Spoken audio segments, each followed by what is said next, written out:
We have two presenters afternoon, which is also the last presentation for our Commission on Human Rights, Linguistics and Cultural Rights. Thank you very much for coming, and I would like to introduce our two speakers. First we have Tobias, and then we have Wolfgang. The topic of their presentation is the impact of age on DGS test performance of German deaf children from diverse linguistic backgrounds. You're most welcome. Over to you. For one commission to a different one, so we will keep our top. When you have a look, just as background information, when you have a look at the research literature, very little has been reported on the subgroup of developed sign language test by deaf students ages 4 to 18. And after we completed our testing and started to analyze our data, we saw in our student body that we had a large number of students with a diverse linguistic and cultural background and got more interested and curious to learn more about this group and to have a closer look at this group of students.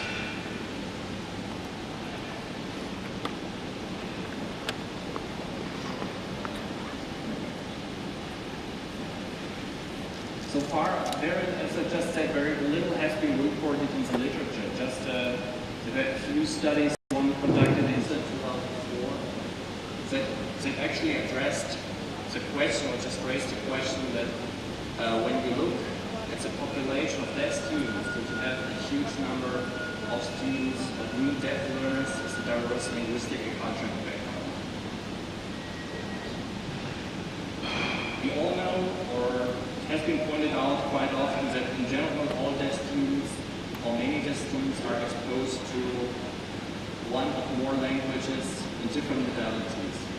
So this is even a very complicated matter, but when we look at the subgroup of students with a diverse cultural and linguistic background, another spoken language at home, or a different sign language from another country, this situation is getting more complicated. It needs a closer look at it. To look at the differentiation within this group, meaning describing the group of students with a diverse linguistic and cultural background compared to students from the majority that come from the majority culture.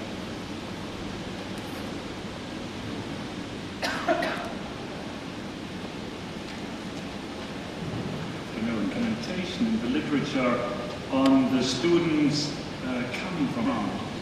Do they perform at the same level as their peers coming from home where both of the parents are German? Or do they perform differently if there are studies, and there are only a few that have looked at the performances? The sample as deaf children. Only a few studies actually differentiate and give more additional information on the background. It's not only isolated to Germany, it also happens in America. I know that it happens in UK, and I'm sure in other countries within the European Union. This seems to be definitely as at school as well as on behalf of researchers. So I want to give you just a couple of points why we think it is interesting and also very rewarding to focus a little bit more on the subgroup. And we have this terrible abbreviation DCLB, but because it's such a long title, deaf students coming from a diverse cultural and linguistic background, we might, if you see the DCLB, then hopefully you'll understand what we mean, and we try not to include too many abbreviations. So for one thing, we have deaf students in the classroom when you think of schools and schools for the deaf, and there is already a very large heterogeneity within the group of deaf students in the classroom, just looking at deaf German students if you want, because you look at a different background on age of language onset, at degree of hearing loss. And now you add to these differences, which is spoken at home.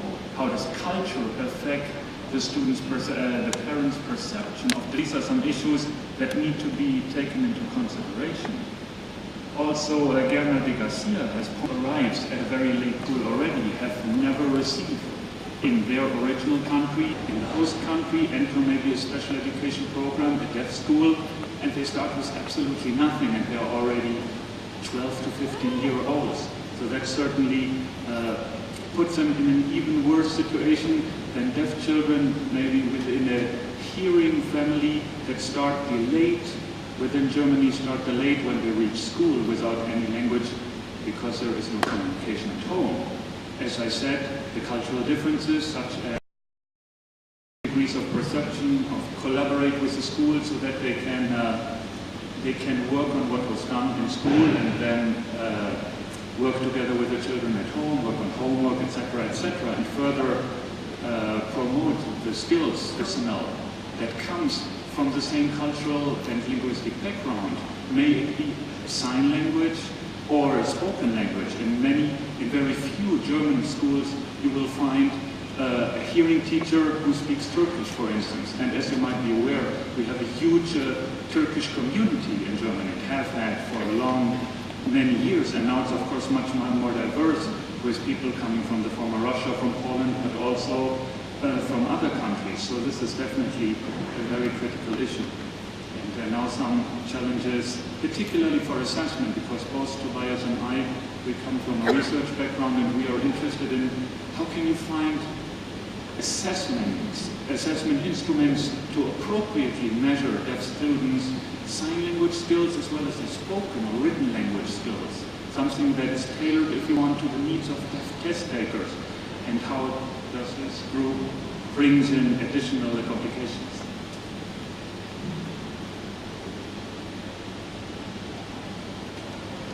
As Wolfgang already pointed out, we both from a research perspective to develop tests.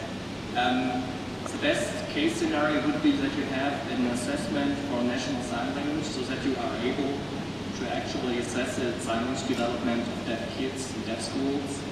But when you look closer, like for the group of students from a diverse cultural and linguistic background, the situation might be more complicated because they might not know the national sign language when they enter school. They might have different language abilities through the languages that are used at home, but they are not really assessed at this point. And it's kind of like we really would need to think about it, how we could change the situation to assess their language skills, even if it's not like represented by the knowledge of a national sign language. All the different languages that are used by the students at home. Another thing is, so far very few instruments actually assess more than one language in more than one modality. And it's also when you want to develop a test for the people who actually do the testing later on, the assessors, it would be very important that those people have at least a bilingual, if not even a multilingual background. And another thing is when you want to develop tests that you really need to be careful for cultural.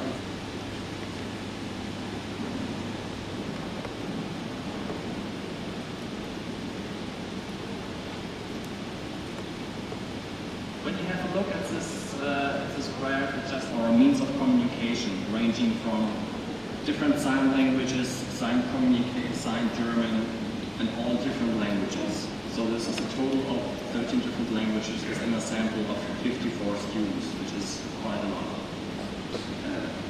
As we briefly thought, and that was intentionally what the test that we conducted in Germany in the studies what was about, because we did not want to make this too academic and try to keep the talk rather general. So I will talk a little bit about some of the things that we found. 14 German deaf students, of which more than half participated in a comprehension test in both German Sign Language and written German. And then the major idea was to see whether there is a relationship between the performance in German Sign Language and how this may or may not affect their performance in written German. So I will just briefly say, when we compared the students with German parents and the students coming from a diverse background, it showed that the overall performance, looking at both groups separately, that the students with German parents outperformed those students with diverse backgrounds on both tests, on both the sign language and the written German. However, it showed that they also had within the group a similar variation within skills, that some students performed on a very low end, but there were also some students that performed very high. So which led us to the question, wouldn't it be interesting in future studies to look closer at those students and try to find out what is it that makes their performance so high, and is there any element that maybe those students with low skill bring in a sign language or a spoken language other than German or German Sign Language when they come to Germany. And this language has never really been tapped into because nobody at the school knows about it, and because nobody speaks or signs this foreign language or sign language. It's really hard for the teachers to be able to recognize this potential that the deaf student already had. And therefore, the appropriate intervention may not be possible. So we also find out from diverse backgrounds, similar to their peers with German parents, who had very high skills in sign language. They also showed similar skills in written German. The skills were at least medium. We had 3 levels now, low, medium, and high. And the children with high performance in German Sign Language had at least medium written German skills or high. So it was an indication that there seemed to be some relationship that already has been shown for studies in America with American Sign Language and written English. So it also nicely supports this suggestion about the relationship between strong sign language foundation supporting written language skills. Then quickly, there was an age difference, interestingly, between those children in the medium age group. There were 3 age groups, young, medium, old. And the medium age group, that was 12 to 15, outperformed their older peers, 16 to 18, on the sign language skills test. And of course, this is just, it was not significant. Reminds one back to the point that was earlier made by Gerna de Garcia, that the delayed entry, that the delayed arrival, learning, late exposure to German Sign Language written German, that may throw them back in terms of the learning. So children who arrive when they're already at middle school age, they might actually turn out to be a little bit. So this again, it's suggestion, but we find it would be worthwhile pursuing further in research in the future. Now quickly some conclusions where there hasn't been done too much research so far. So we want to phrase it very carefully and see it as suggestion and also as food for thought with you to share and see whether there might be similar findings or observations that you as teachers, professionals, parents have made in your compliments or supports to what we see here happening. So it seems that there is an effect of cultural and linguistic background on sign language and spoken language skills of children. That definitely needs to be researched in more depth. The possible effect of late arrival should be more looked deeper into. And then also the limited exposure at home. So what goes on at home seems to have an effect. And some of the ways how we think could be some of the implication for future research, how we can actually de facto look at these suggestions in order to eliminate some of the difficulties to determine the bilingual proficiency of students from a migrant background and address them in a culturally appropriate manner. Of students, do we need maybe alternate test version? An alternate version that takes into account the cultural background by maybe if there's a productive skills test that looks at the picture story. Do the pictures need to be modified in order to reflect the background where children coming from a different country grow up so it makes more sense to them? Something like that. And we gave the questionnaires to parents and teachers to double check some of the answers to make sure that they corresponded with each other, because sometimes the parents may not understand the questions in the questionnaire and might give false information, or they might feel they have to respond, for instance, and say that there's communication at home or they help the child with homework, even though they may not. So we wonder whether there are better ways to acquire this information, which one could be either to work on the questionnaire and specify, add more specific questions that ask about the particular context in which a certain language is used. if the child is speaking with peers maybe in and outside of the classroom, if this child is speaking to the father at home, in what situation the mother, maybe visiting relatives. The downside of this would be the questionnaire would get longer and longer, and also the translation might be still an issue. If we have a classroom with children coming from 5 different languages, would that require a translation of this questionnaire into 5 different spoken languages and maybe sign languages to make sure that we really get all the information and the information is accurate. And an alternative might be to conduct interviews, having someone who shares the same cultural background, or having interviews with the children themselves and ask them what happens at your home when you talk to your parents or to friends. Because the children are most likely to be most straightforward about the answer, where the parents may or may not be a little bit hesitant. But the children, that would be a possibility maybe, again, to get more information, more accurate information, which with regard to this subgroup is very sparse. And lastly, profiles need to be established, but also those who perform not very well, and then look at what are the variables. Are there certain patterns that could explain why a certain girl has their peers coming from a German family, and if so, can this be used and somehow integrated by the schools to also help the students who have very low performance. So these profiles would certainly help to provide more information. And finally, when we think about students who show high performance, and it turns out that they already have previous skills in spoken or a different sign language, this would be certainly very fascinating for researchers, because it tells us something about the process of language acquisition. For instance, about deaf children having already one sign language and then translating their known skills to another sign language. And I think so far, nobody has really looked at children coming from a different migrant background, despite the increasing migration within Europe, but also not only from the east toward the west, but also from the south to the north, for instance, coming from Africa. A lot of immigrants going to France and other countries. So the irony in this topic is that even though nobody has looked at these students, it's a steadily increasing number. That, like I said, in Germany it was more than half of the students that we tested in the classroom. And again, it's not isolated to Germany. Similar observations have been made in the UK.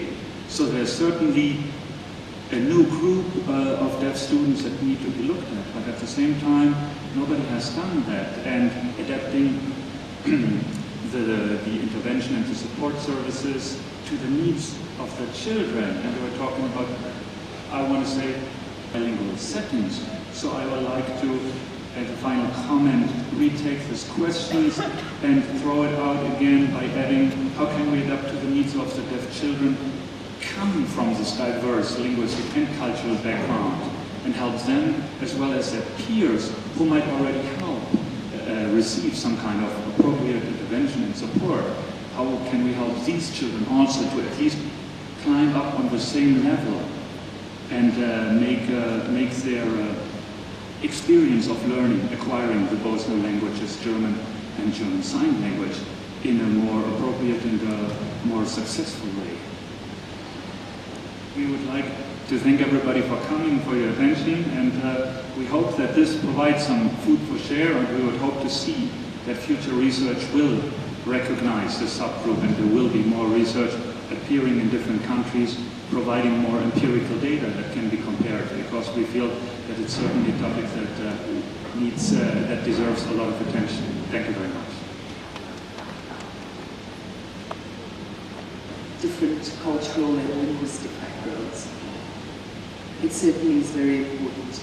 We do have time for 2 questions.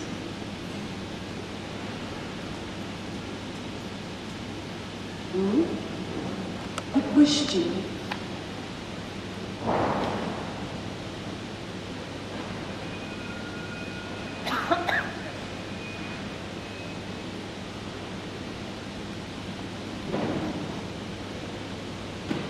Thanks for the question. We had two assessment tools. One was an adaptation of British Sign Language test, it's a comprehension test, and the second test is a test that tests for also receptive skills, especially grammatical field, and both tests are computer-based. The DSL, the adaptation of the DSL receptive skills test is for children 4 to 8, and the other one